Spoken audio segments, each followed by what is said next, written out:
Hey everybody, this is Eric from Justice for Youth, and we're here at video number 3 in our video training for all of our mentors. What we really want to focus on today is just kind of building on what we just talked about in video 2. We really encourage you guys to not just be present in the moment, but to continue to follow up with your student. And we were encouraging you to use text message and phone call and writing of letters and social media.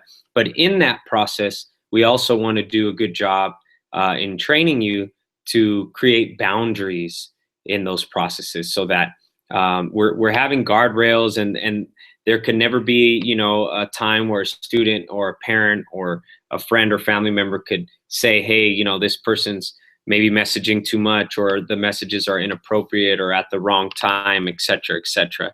So one of the first things we will do a good job here at Justice for Youth is we'll make sure that we'll try to keep it male to male, female to female, that males will mentor males, females will mentor females. Most of the time, that is going to be how it happens. On rare occasions, will we allow for a female to mentor a male, and or a male to mentor a female. So for example, there may be a time where a young lady needs a father figure in her life, and I may ask one of our mentors to kind of play some sort of a role in her life. I know I do that often in a lot of the young ladies' lives. So that could happen, and that's more a rare occasion. So we will do our job and keep it male to male, female to female. One of the things that you'll see is in this process, students, because they get so close to us, sometimes develop attachment issues. Sometimes there's a codependency there. Sometimes students, even though they're of the same sex, may develop a little bit of a crush on you, or they may like/love you. And sometimes you may not even be their mentor, but you're associated with our nonprofit, and they may find you on social media and become your friend, which is all good.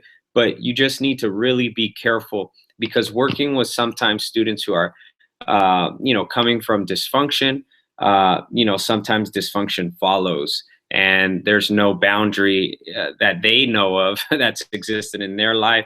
So we have to do a good job of keeping those boundaries present in ours. So be very careful what you're sending through social media or personal text, or what you're talking about.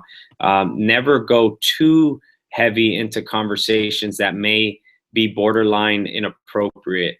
Make sure that you're notifying me, the director, of some of the more taboo conversations that may be being had.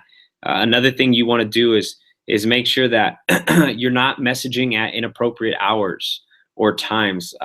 It's very often that students will be blowing me up at like 11 to like 1, because that's when they're up. And sometimes if it's a crisis, I might respond, but most of the time I'll try to kind of let it hang until the next morning, and I'll follow up with them. One of the best ways to really begin to develop these boundaries and guardrails is to make connection to the parent right away, or the guardian, and or their group home leaders or supervisors. It's super important. So, if a student's saying, hey, I need a ride home, before taking that ride, make sure, you make the call to that parent, group home supervisor, and or guardian, and say, hey, this student wants a ride home. I'm calling to make sure that this is okay. And most of the time they're going to say, yes, please. That will be of a great help to us, right? Sometimes the reality of our students is their parents are uninvolved. They're not present. Sometimes their parents are totally absent. Sometimes there's just, poor parenting. And we may be making attempts, but we're unsuccessful in reaching their parents. But that's not going to stop us from making attempts. And this helps in building of the boundaries. You'll be surprised. Sometimes students will manipulate and lie, and they may say, yeah, I'm going to my dad's, and drop me off here. And it's not even their dad's house. I've had a student tell me that, where I've dropped him off, and man, he got me. It was his friend's house, and he ended up staying there all night, came home drunk. I didn't know, I was young in my youth work. So it's really important to start calling and trying to make attempts to connect to parents and or guardians. Another thing that I really want to mention here is, as we're building these relationships, one way to keep these boundaries is to always make sure students know that you have a responsibility as a mandated reporter. We're not going to, the way we do our work with youth is not like, hey, my name's Eric, I'm a mandated reporter, just so you know. No, in the development of rapport, and as you guys are getting closer and sharing more intimate things, sometimes conversations will go to places where there's obvious neglect, or there's abuse and or sexual abuse or other kinds of misconduct. So you got to know that you are a mandated reporter.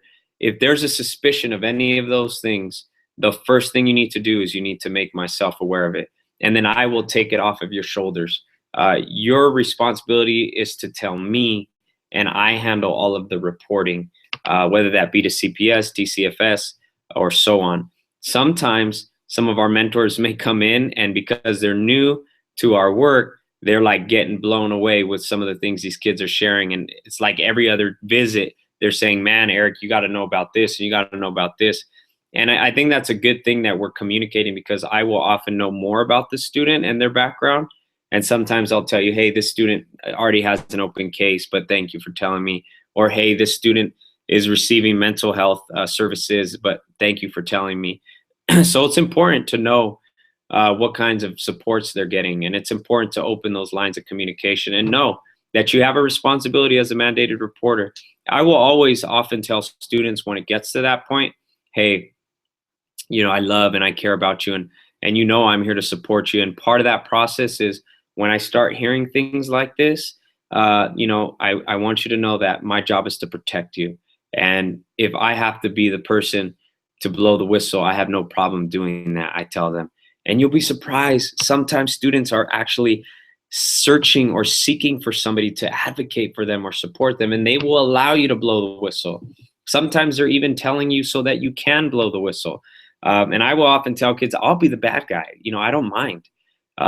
So what we will do is we will do a good job of taking what information you share and then doing our due diligence in reporting, or using our discretion whether to make a report or not. Because sometimes there's that negative backlash that comes from it. So for example, one of my students came and told us that she was being sexually molested by a brother of her stepfather. And we went and we made a report. Sure enough, it was validated. She was removed from the home, and this gentleman was put into prison, and threats were made on my life and are still open threats to this day. We would never want that to happen to you, which is why we take the responsibility to follow through. We don't want you to be afraid about that or things like that. We want you to feel comfortable that we're going to do our job to protect you as a mentor. The last thing I want to share, and this is very important, is sometimes with the building of boundaries and guardrails is not always with the mentor-mentee. Sometimes it's the mentor to mentor. And I'll give you an example of some things that have happened. We need to be very respectful of people's privacy. So sometimes we'll go on a big trip, and I might have 15 plus mentors working the event, and I might put us all in a group text. Some of you might feel comfortable, texting each other individually, but if the mentor has not given you permission to text them and to use their number, then that cannot take place. We want to make sure that we are not calling without permission. We're not texting without permission. Make sure with the mentor to mentor relationship across the board that you're getting permission to request them on social media sites. And we will often, as mentors, fellow mentors, we'll get close and we'll become like a family here, but we definitely want to be respectful to one another and our privacies. So that's very important in order for our health to remain healthy and so that we can be effective in our work. So just as a recap, we talked about the importance of following up and being present beyond the moment in these students' lives. We talked about in the process of following up, messaging, calling, texting, writing of notes. We want to make sure we have boundaries, and we want to make sure we're building guardrails, and we want to make sure that part of that process is involving or attempting to involving the youth's parents and or guardians, and that we would do a good job that as we're building these relationships, if things are being brought to our attention that would fall into the area of neglect or abuse or sexual abuse or any other kinds of misconducts against the youth, that as mentors, you would be responsible to report these things to myself and or one of our lead staff. And then we would take the responsibility to make reports or use our discretion during those times. We will always keep you in the loop of what comes of those things. Lastly, we talked about building boundaries amongst mentors. And we want to make sure we're respecting each other's privacy, and we're asking for permission on social media sites, asking for permission to get each other's contact information. And if we're doing all these things, then we're going to maintain a very healthy work and a very healthy culture and environment here, which is so needed when we're working with our youth in our community. So we only have a few more videos left. Thank you guys for hanging tight with me, and I'll see you guys soon.